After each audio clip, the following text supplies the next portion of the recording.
By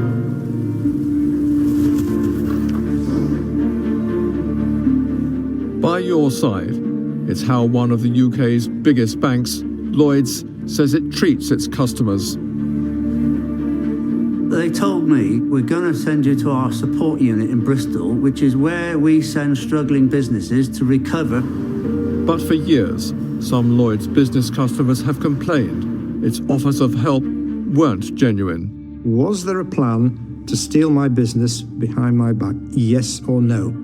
On Panorama, whistleblowers and documents from inside the bank, raising serious questions about how some businesses were treated.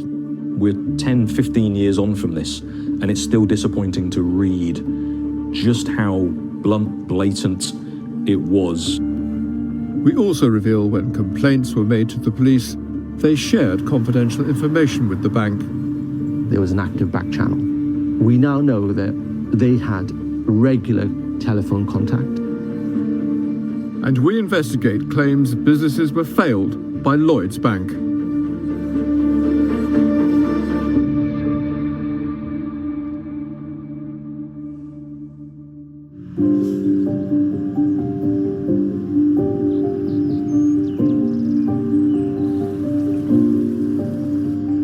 This is my last hurrah. I have retired. I have actually retired from the BBC. But there's one story that's followed me into retirement. It's about one of Britain's biggest banks, Lloyds. I've been investigating it for around 15 years now. And there has been recent developments after all these years. I am determined to get to the bottom of this.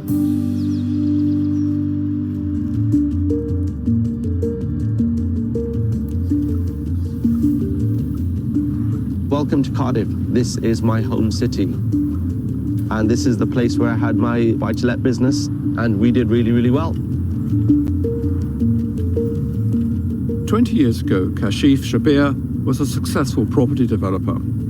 I had around 30 properties, and it was then that I decided to find a corporate banking partner. That's how I got introduced to Lloyds Bank. Kashif agreed a £3 million loan, replacing his existing mortgages and providing extra money to buy and refurbish other properties.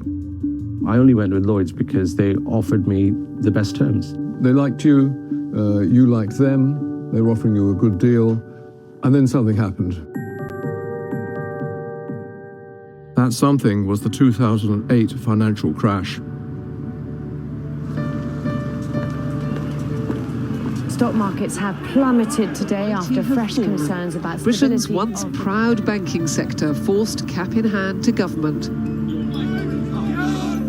The banks had a cash crisis. The government summed up more than £130 billion of taxpayers' money to bail them out. Lloyds got £20 billion.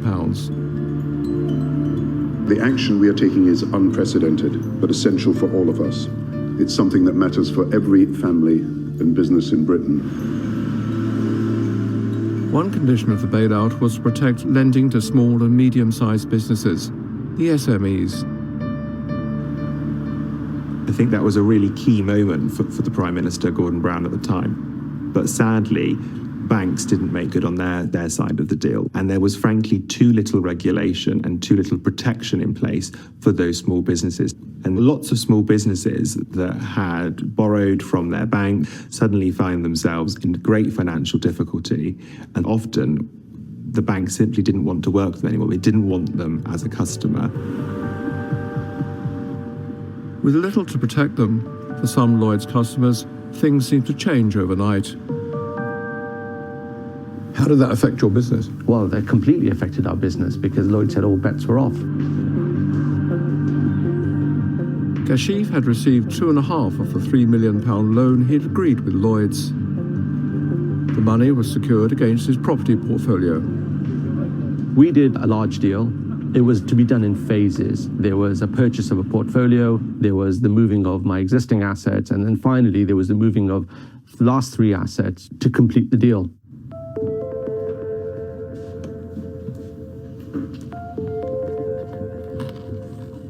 Lloyds knew Kashif had been having problems transferring the remaining properties and was in a financial dispute with a managing agent.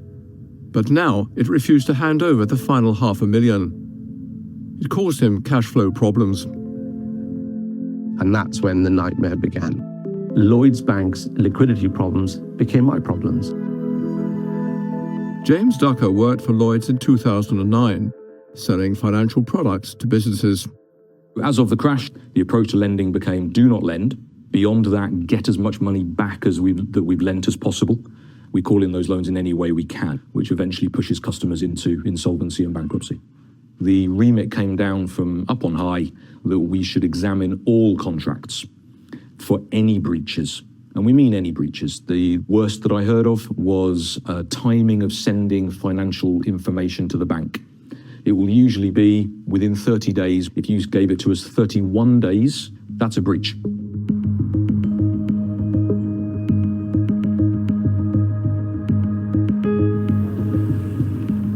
With his company under pressure, Kashif was transferred to Lloyds Business Support Unit, or BSU, set up before the financial crash with some offices in Bristol. I can talk with relation to the business support unit and how the corporate bank worked. The BSU is there to help businesses survive. That is the idea behind a business support unit. At first, Kashif didn't think there was anything to worry about. I've got an internal document from Lloyds. They said that Cash is energetic, competent, and appears open, honest, and straightforward. I'm described as a nil-risk customer.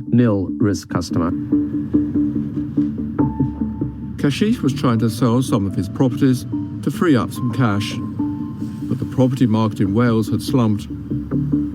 After 10 months in the BSU, Lloyds said it wanted him to repay his loan in full.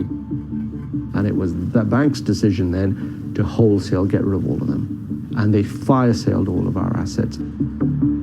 The bank has justified itself by saying, all these businesses, we've enacted euthanasia, we've saved these people from themselves. It's complete rubbish. Kashif now suspected the BSU had never really been there to support him at all. It was an abattoir. It was a mortuary. Customers that end up in BSU, they do become easy pickings.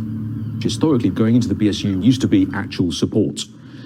Then we had the crash and the post-crash, and it was no longer support. So firms start to enter the BSU and never get out. Lloyds says after the sale of his properties, Mr. Shabir still owed it £2.1 million, and that he's made no attempt to repay the debt. It says the BSU's central objective was to help viable businesses return to financial health, and it supported many thousands of customers.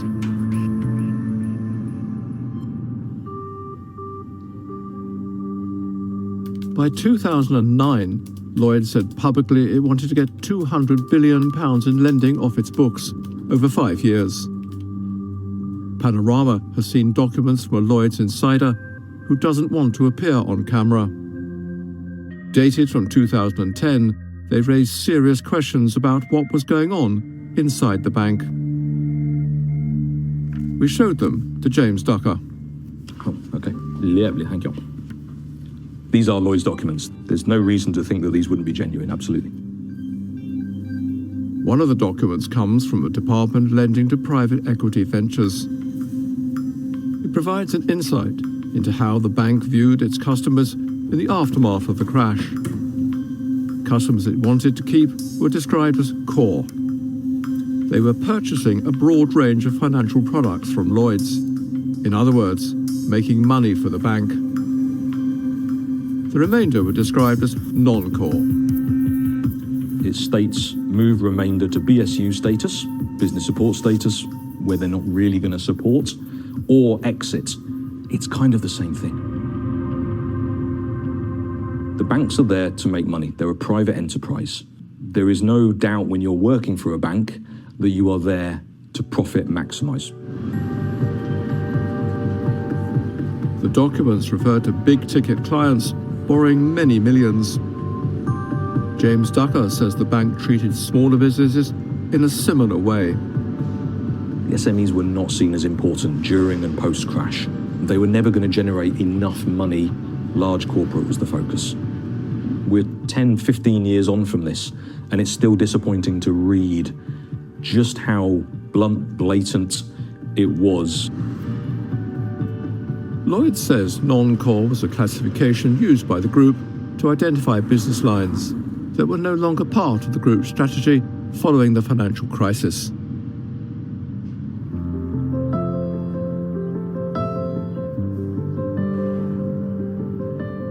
Premier Motor Auctions was doing extremely well as a business in 2008, and it had record income. Despite the financial crash, Keith Elliott's car auction business in Yorkshire appeared to be doing well. 2 years earlier, he had borrowed £8.6 million from Lloyds to grow the business. We bought a new site to expand into Birmingham, a large site, and we're going to double the size of the business. And so we had a loan to buy the site. An internal Lloyds email from July 2008 describes Keith's business as profitable, but struggling short-term with cash flow issues as he redeveloped the new site. Lloyds agreed to delay his first loan repayment and extended his overdraft to £1.75 million. It also suggested Keith take on a non-executive director from business consultants PwC.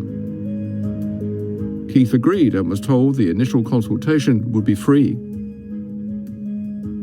So you were quite happy with how that was done? Oh, absolutely, yes, absolutely. The person involved came, a charming man, and we got on like a house on fire. I asked him, what exactly does a non-exec director do? And he replied, just treat me as your critical friend.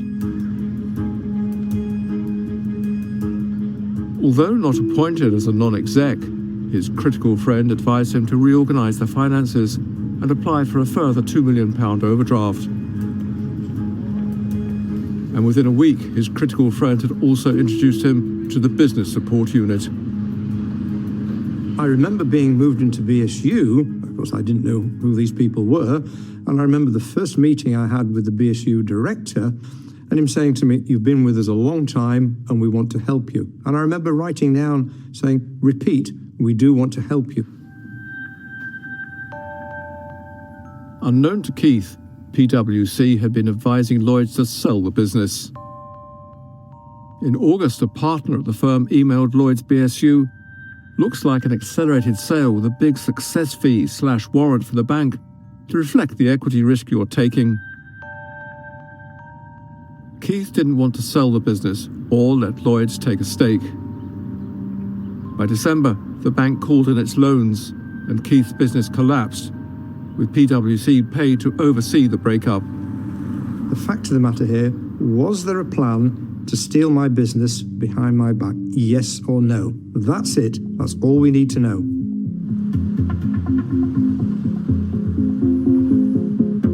The liquidators of Keith's business sued Lloyds and PwC for professional negligence and fraudulent misrepresentation. They obtained internal documents showing Keith wasn't alone. The BSU wanted stakes in other firms too. It wanted to buy them at low value and expected their trusted partners, including PwC, to help. There are some very well-known partners in the country that worked with the bank to drive profit for the bank and for themselves over and above any interest that the customer has. An email from inside PwC says having its staff embedded with Lloyds customers' company side was valued by the bank. It's surprising to see the documents like this because it's surprising to see it written down. We are still, bear in mind, supposed to be supporting these customers, not just driving value for the external partner or the bank themselves.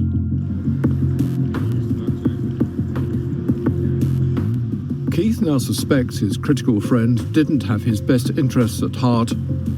He was a Trojan horse. And effectively, there's a 5-point plan. Number one, they gain an introduction to you. Number two, they'll come in and buddy you up. That's always very important. And you think that they're working for you.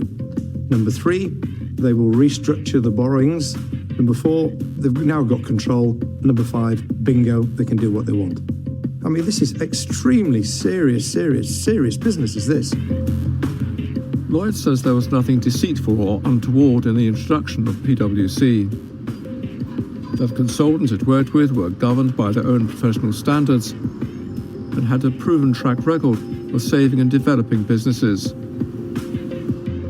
It says the BSU was not designed to generate profit, and in some circumstances an equity stake may be taken with the agreement of customers to reflect the level of risk taken.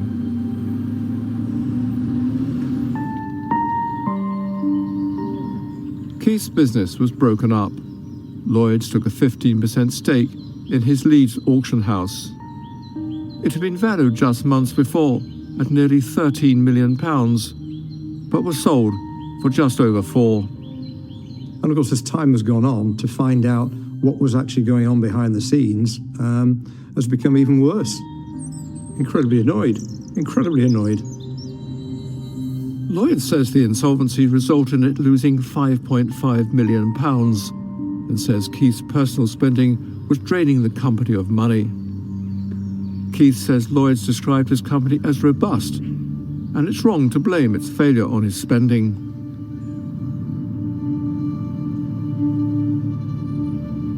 The liquidator's legal claim against Lloyds and PwC collapsed in 2018. Its insurance wouldn't cover all the legal costs if it lost, and crucial documents were no longer available.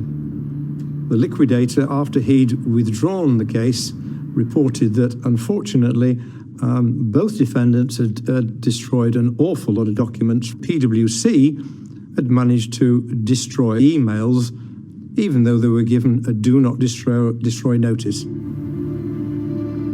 All allegations against the bank and PwC were withdrawn. PwC says Mr. Elliott's unsubstantiated allegations have been considered or investigated by multiple authorities. No finding of wrongdoing has been made against PwC or its personnel. Lloyds says it complied with all its disclosure obligations to the court.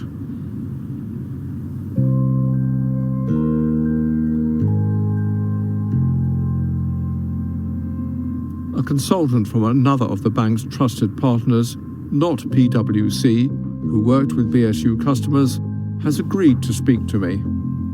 I was an operational resource on the ground to collect data. The remit was to evaluate whether the companies could repay their debts to the bank. They've asked us to protect their identity, so we're calling them Mary. I got the distinct impression that the bank's aim was to pigeonhole companies as distressed. When they probably weren't distressed, they were salvageable. I believe there was a pattern. There's no other way to put it. Mary blew the whistle after being tasked by the BSU to help a property company that had run into problems. But Mary soon came to believe there was a different agenda. It wasn't to recover. The bank and its advisors were planning the administration of these entities in advance of reports that were produced. They weren't interested in saving the company. The business plan was completely ignored. All of this is certainly not in the spirit of the way banking should work, or how institutions representing the bank should work. The BSU weren't paying the consultants' fees. Lloyds customers were, around £3,000 a day. Mary resigned, in part feeling the best interests of the clients weren't being served. Lloyds says these historic allegations have been thoroughly investigated by the group and found to be unsubstantiated. They are categorically denied.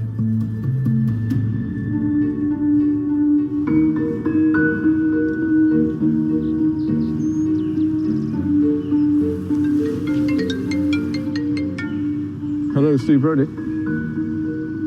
Former Lloyds customers call me often with updates, including a ferryboat captain who feels Lloyds has treated him unfairly. And he's very upset. He's colossally upset.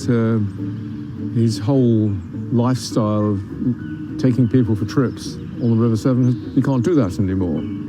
His boats are now lying, sadly, in ruin.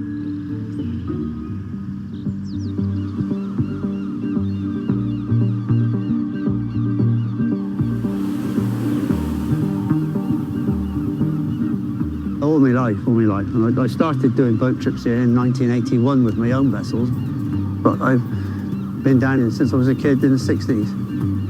In 2009, Martin Walls had a residential mortgage with HSBC and unsecured loans with Lloyds. He'd bought a new boat to expand his business and had agreed to combine all his lending into a commercial mortgage and overdraft with Lloyds, both secured against his home. I shook hands with him. And shook hands with him in this very room? Yeah, in that chair there. He was sat in that chair. And I thought that was it. At the time, the Bank of England base rate was static at 0.5%. But Lloyds began to increase the rates on Martin's overdraft. Did they tell you why they were increasing their interest rates? No, I wasn't given a specific reason. And I think it went to 4.5, and then 5.5, 6.5, 7.5, 15, 16. When Martin's business began to struggle, he exceeded his overdraft limit. The interest payments peaked at 26.4%. Now, who the hell in the world can cope with 27% interest rates? Nobody. No business anywhere can cope with 27%. It's hideous. Lloyds says Martin's rate rises were in accordance with the terms of his agreements, and it doesn't accept they ultimately distressed his business or led to its collapse. In 2013, the bank moved Martin's passenger boat business into the BSU. They told me, we're going to send you to our support unit in Bristol, which is where we send struggling businesses to recover from the financial crisis. That was what I was told. By 2016, and with base rates still below 1%, Lloyds called in Martin's debts. His business had gone under, and the bank began to seek repossession of his home. Well, it's a big threat, obviously. It's not nice. I'm not going to have it taken from me. I'm going to bloody fight and fight.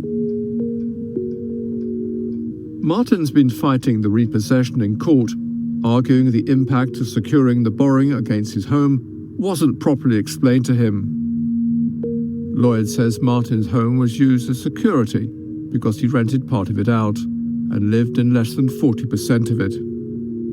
Looking at the whole property, there's just no way that anybody could say that I personally occupy less than 40%. And even Lloyd's own paperwork refer to Mr. Walls living upstairs in the top half of the house. Well, half is 50%. It's not 40%. It's not less than 40%, is it?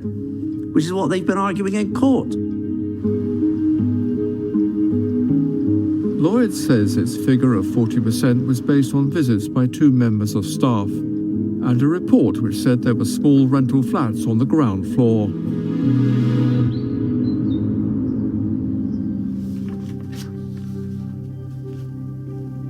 In Cardiff, Kashif was struggling to get his case investigated.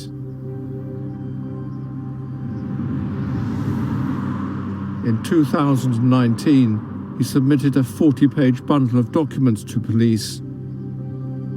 What happened next is really surprising because Avon Somerset Police immediately tried to restrict the scope. The force agreed to look at just 2 documents. This raised alarm bells. I sent a subject access request to Lloyds Bank. A subject access request is a request for all documentation pertaining to a bank customer. The documents he got back surprised him. We found an email which confirmed that Lloyds Bank had prior knowledge of the meeting that I was supposed to have with Avon Somerset Police even before it had taken place. It also said that they were going to close my case with no further action. The trouble was, Kashif had been promised a further review of his case at that very meeting. He made a complaint of police corruption. I got a text message that evening, nearly at midnight, from the Chief Constable of Avon Somerset Police, saying that could I possibly come in for a meeting the very next morning.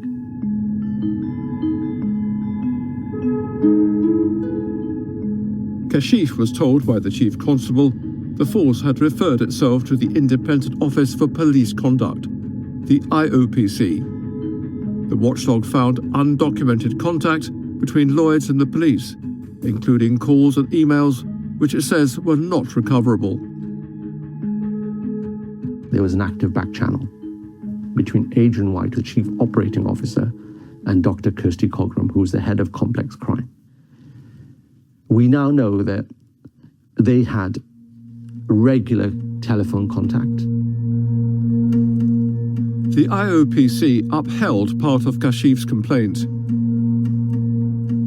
It found the evidence strongly suggested standards of professional behaviour had been breached when information about Kashif was shared with the bank with no apparent policing purpose.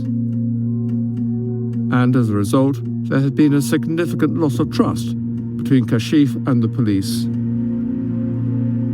But the IOPC said it found no evidence to suggest corruption. Avon Somerset Police says it refutes, in the strongest possible terms, any suggestion it or any of its staff have acted in a corrupt manner. Dr. Kirsty Cogram, who manages the Complex Crime Unit, strongly denies that any information passed to the bank was confidential.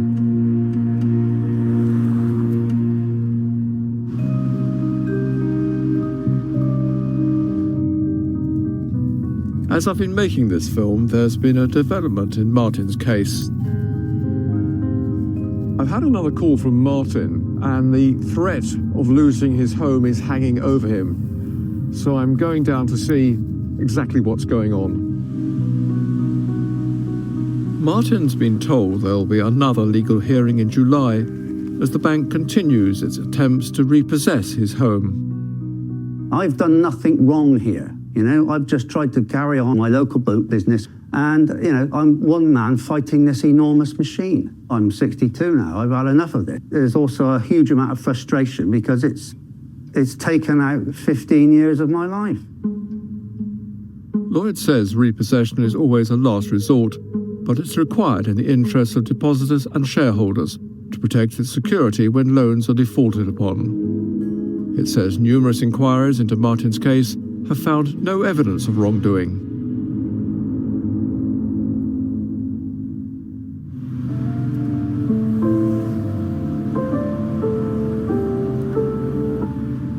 Nearly 2 decades on from the financial crash, there's still little regulation to protect small businesses. What we are very clear about as MPs is that the current situation is unsustainable. I think the law needs to change. There needs to be very, very clear regulation in place that protects small businesses when they get into a dispute with their banks. Lloyd says it went to enormous lengths over many years to try to get the customers in this film back on track with their repayments, showing considerable forbearance and understanding. But the customers we've spoken to see it differently. We have stripped the UK economy of a generation of entrepreneurs. And this is what we need. We need people that are going to grow the economy. We don't need banks cutting the legs off people. There'll be limited justice for the BSU customers. Limited to those who have got the money to fight it, limited to those who are willing to go the distance. Most customers have had to give up. There are many people who say their businesses were failed by Lloyds, that they've been unfairly written off as unsuccessful entrepreneurs. They're now calling for their long-standing complaints to be further investigated